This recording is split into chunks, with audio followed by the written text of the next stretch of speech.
കേന്ദ്ര government pensioners association Valappad ബ്രാഞ്ചിന്റെ 13ാം വാർഷിക സമ്മേളനം നടന്നു. നാട്ടിക പുരോഗമന കലാ സാംസ്കാരിക ഹാളിൽ നടന്ന സമ്മേളനം വലപ്പാട് ഗ്രാമപഞ്ചായത്ത് പ്രസിഡന്റ് പി കെ മോഹനൻ ഉദ്ഘാടനം ചെയ്തു. Valappad branch president Sreekumar KR അധ്യക്ഷനായി. CGPA general secretary TN Venkateswaran മുഖ്യപ്രഭാഷണം നടത്തി. സംസ്ഥാന secretary V Sreekumar, branch secretary Ravi KR, Francis BL, PR Ramachandran, Sankaranarayanan Vethottil, Ramadasan എന്നിവർ സംസാരിച്ചു. ഉദ്യോഗത്തിന്റെ ഭാഗമാകുക എന്ന് പറഞ്ഞു കഴിഞ്ഞാൽ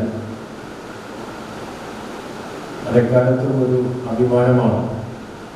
ഒരു കേന്ദ്ര സർക്കാർ ജീവനക്കാരെന്നുള്ള എത്ര തന്നെ ശമ്പളം കൂട്ടി സംസ്ഥാനത്ത് കിട്ടിയാലും കേന്ദ്ര സർക്കാരിൻ്റെ ഒരു ജോലി എന്ന് പറഞ്ഞാൽ അത് നമ്മുടെ നാട്ടിൽ ഒരു പ്രത്യേക വിലയാണ്.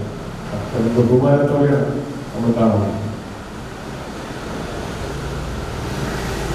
പക്ഷെ നമ്മുടെ നാട്ടിൽ ഞാൻ ഈ രംഗത്തെ കുറിച്ച് നിങ്ങളുടെ പെൻഷനേഴ്സ് വിഷയങ്ങളുമായി ബന്ധപ്പെട്ട് ഞാനത്ര അവഗാഹം എനിക്കില്ല. വളരെ കാലിക പ്രസക്തിയോടെ പഠിച്ചുകൊണ്ടിരിക്കുന്ന അല്ലെങ്കിൽ അതിൽ ഇടപെട്ടുകൊണ്ടിരിക്കുന്ന പ്രക്ഷോഭം നയിക്കുന്ന